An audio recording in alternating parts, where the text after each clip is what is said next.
subscribers to Jazzing It Up with Jasmine Nicole, the tiny edition. This is your host, Jasmine Nicole.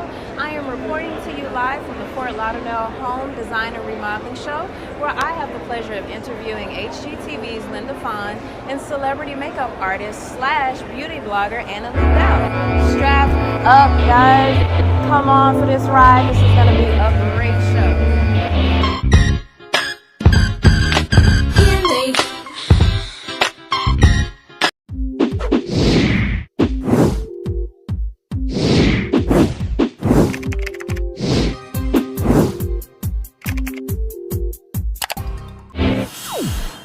Alrighty, viewers, I am excited to bring you Linda Phan and Anabelle. So I am going to ask them some questions and we're going to get to know the ladies a little better. So let's do this.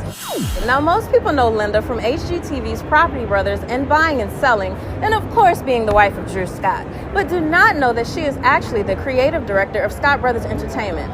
Tell the viewers a little bit about your role as creative director and what that looks like.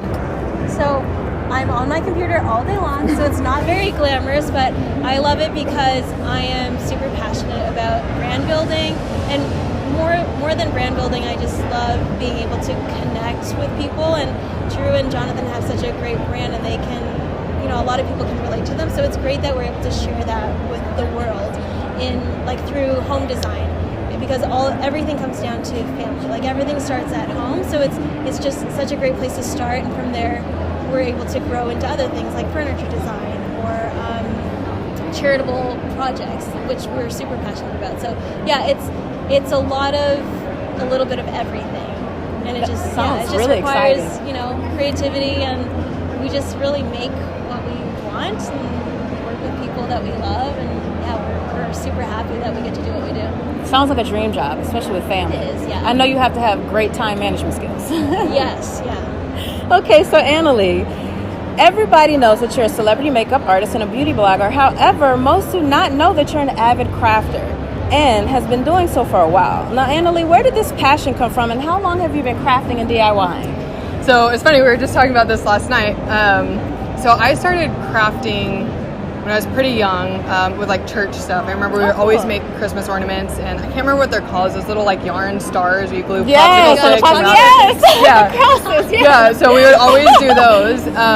And then I think when I was around 5 or so, my grandma started buying patterns for doll clothes, and so it was Barbie clothes. And so I started sewing with her, making all these Barbie clothes, and she would buy a pack of 80s designs and then 70s. And so I actually learned a little bit about fashion as well. And I loved spending time with my grandma, and I loved Barbies, and I loved fashion. So it was everything together. And then that kind of developed into thrifting and altering my clothes. Even though I wasn't great at sewing, I loved altering them and making them my own. I think that's the best thing about crafting and DIYing. You don't have to have the skill, you just need to do it. For sure, yes. For sure. You just have to commit to it. Yes. So has that affected your makeup artistry or your blog, any crafting?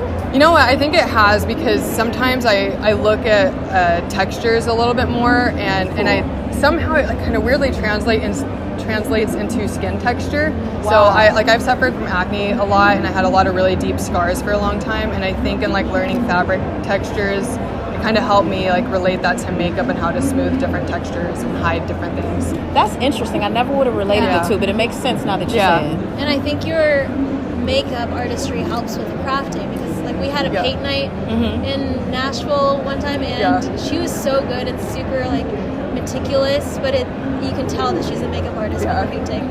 That's awesome. I love how you ladies play off of each other. It's amazing.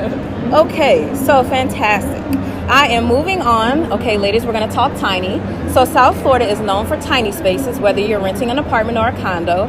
What are some DIY space-saving ideas or tips one could create or use to maximize space in a tiny place?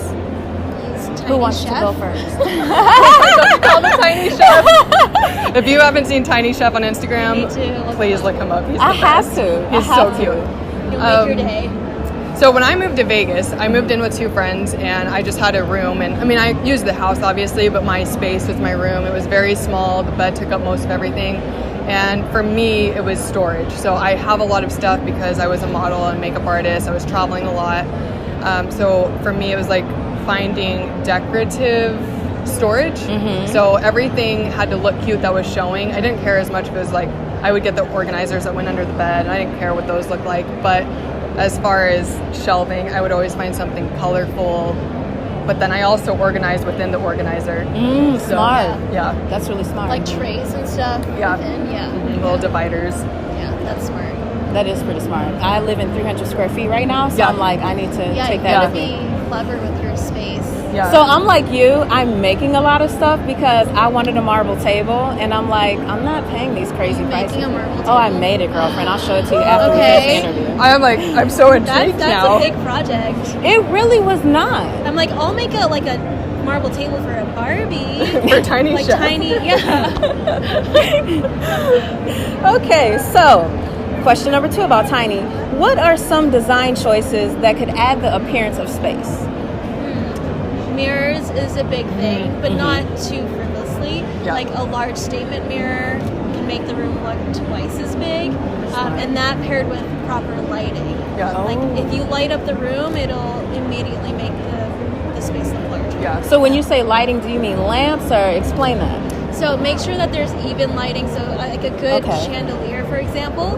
But beyond that, because sometimes chandeliers don't give, ample lighting, have pot lights on the ceiling as well. So that provides even lighting in every corner, so it's not like dark in one spot, because the chandelier will, mostly light up the middle. But if you have the pot lighting throughout, like on the rest of the ceiling, then it'll evenly light the rest of the room. I'm like listening, but I'm like, okay, I need to think about this when I go home. Especially if you don't have natural light coming in.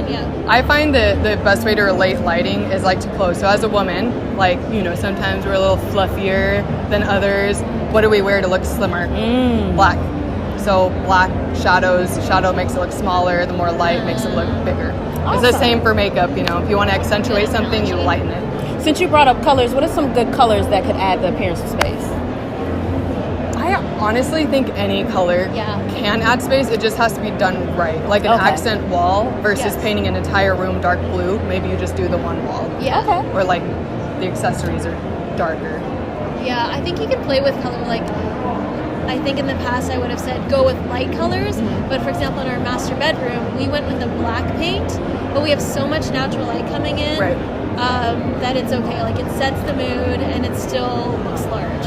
Yeah, and I don't think I would ever wake up with the black walls. That seems like that is great, to sleep with. So now it's the fun part. Alrighty, now for some fun with our viewers, we're going to play a question game where I will ask you both questions. So say the first answer that pops into your head. At the same time? Well, no, who wants to start? Okay, she threw you under the bus, so you're starting first. So Linda, who is your childhood celebrity crush? Oh, that's so easy. She can say it with me. Okay, ready, set, go. Leonardo DiCaprio. Really? Can we ask why? I loved Titanic. She's a bit of a Titanic junkie. Yeah, I went to the exhibit to look at all of the artifacts. I just like the story. That's cool. And I think he's a great artist, and I like that he is so diverse in his roles. Yeah. He's also just an amazing human being. That is true. Yes, I love all of the work he's doing for the environment. Okay, so this is your question. If aliens landed on Earth tomorrow and offered to take you home with them, would you go? No, but JD would. I'd send him with him. So would he leave with them without you, though? Probably. He's a big space enthusiast. Really? Yeah. He fun. said if they ever have Mars missions, he'd totally would be for it. So I asked the right question to the right person. Yeah. I'd be like, heck no. Right. So now I want to know his answer. So if you ask him, please put it on social media. I will. Okay, so now back to you. If you were a wrestler, what would you... I'm telling you, these questions are hilarious. What was the last part? If you were a wrestler, what would your entrance song be? Because you know how when you box or you wrestle, you have a song that you come out to? I'm thinking like Luchador. Oh my gosh. Okay. What gets you pumped up? Shoot. What do you exercise to? You're assuming that I exercise. That's right. She does. Oh my gosh. What song would I... I feel like maybe the one... It was the one we heard at bar, and you were listening to it on YouTube. Oh, but that's super But it's kind of zen. mellow, yeah. It doesn't matter if Okay, they well, get you in the it's- zone. What is it called? It's Should be the Zen boxer. it's called Whole Heart, Uh-huh. but it's the remix version. Yeah. Yeah. Why It's like specifically the Griffin remix? Whole Heart. I don't know. It's just like That's the one that I spoke do to this you. like I'm a DJ, but I'm not. See? Got a She's little like, bump. Yeah, you should just look it up. I'm definitely got to look it up now. It's like super zen, but it's still like really upbeat. Yeah. That's pretty cool. Okay. What was the worst haircut you ever had? Oh, I can't tell the full story because it's not like politically correct what I got called. But so it was about 10 years ago. I had been dark brown for years. I wanted to go bleach blonde and make my whole head rainbow. So the girl that did my hair fried it, over-processed it instead of just saying, hey, your hair can't handle this. Wow. So my hair was longer than this. And by the time she got done bleaching it and combing it and it snapping off, it was about to here. And then we had to cut it about to here. And yeah, so basically the only hairstyle I could do was like tease it all over because my hair was about this long. So all you had over. like It was like one. Well, no, You like, look mind blown. like from here, picture. the hair down here was like this long, but it was that long all over my head. Oh. So there were like some of my bangs kind of stayed, but yeah, I could basically only tease it all over or like do cute little pigtails, and that was it. And I'll tell you what my friend called it when we're not filming. Oh, goodness. man. So the zombie apocalypse is coming. Who are the 3 people you want on your team? Drew, definitely. Why? He's very strategic. Okay. And he has long legs, so if we have to run, then I can just like hop on his back and Boom. just like. But then again, like zombies don't run; they just walk slowly, right? I don't know. Most Depends. movies. They I don't might play with evolve. zombies. They might evolve. You know? 2. Don't be offended if I don't pick you. Oh, I'm not. This is survival.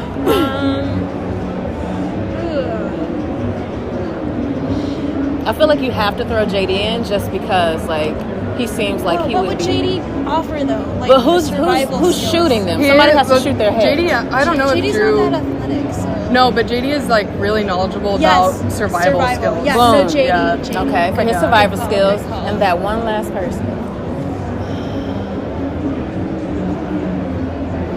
Who's the smartest person I know? Because you're going to have a strategy with them. Yeah, Think I of mean, a woman because you want to yeah, have oh, like for a sure. girl buddy. Yeah. Some smart Yeah. woman. Okay, actually, no, you. She's like, I might not pick you. I'm picking you. Because she thought about it when you're in survival mode. No, I'm thinking ahead. You Yeah. said smart women. I'm like, okay, you. And then I thought, like, okay, if we're the last humans, then we need to repopulate, and you and JD. Perfect. Boom. And then It's me perfect. and- me and Drew. We're a little survival Boom. squad. Yeah, see? So Gotta now make you know. jackets. If the Strategy. apocalypse comes, Yeah. get ready. Yeah, Okay, we'll head to cool. LA. I'm glad I have that planned out. And this is the last question. What is one article of clothing that someone could wear that would make you walk out on a date with them? For me, it's skinny jeans. Men with skinny jeans, that's Girl, disgusting. you're my best friend now. I don't know if it would just be skinny because not everyone can pull it off, right? Like it has to be paired right. Guys I can't do men with Wait, skinny guys jeans at with all. skinny Oh, you jeans? can't. I love Some it. guys I can love pull it. it off. I Wait, was can't the do question it. for me Like, really? to not go on a date with them or go on a date? What would make you walk out of the date Out if they of it. showed up? An affliction shirt. Yeah. I'm so tired of I'm that. out. I'm out. Yeah. Are you still around? And there's a mentality that comes with that affliction shirt, and it's like, no, Yeah. we don't need it. Which is, I probably shouldn't have said that because they reached out to me. Well, I would have. Good, I got ad libs. There's the specific one, you know what I mean? Like With it the affliction, with the says- cross. Yeah, yes, that. Yeah. Oh my gosh, I'm so glad that's Rhinestones. done. Yes. Those jeans. I It's can't not deal done with it. everywhere though, I can, sadly. Skinny jeans are fine. I love. For me. I was Guys- a skater girl and BMXer, and like all my guy friends wore skinny jeans, so I'm like, Yeah, with like cool sneakers. Yeah. Or See, boots. I'm a country girl, so if we wear the same pants, I can't do it. Yeah. I can't. You got to be thicker than me. I'm sorry. Yeah. I can't do it. Well, I want to thank you, ladies. Thank you so thank you. much. It That was was a so- great interview. Yeah. I love Thank that. you. Thank you. awesome. Thank I'm you. trying. I'm trying. So that's it for this awesome episode of Jazzing It Up, and I'd like to say thank you to my guests, and I'll see you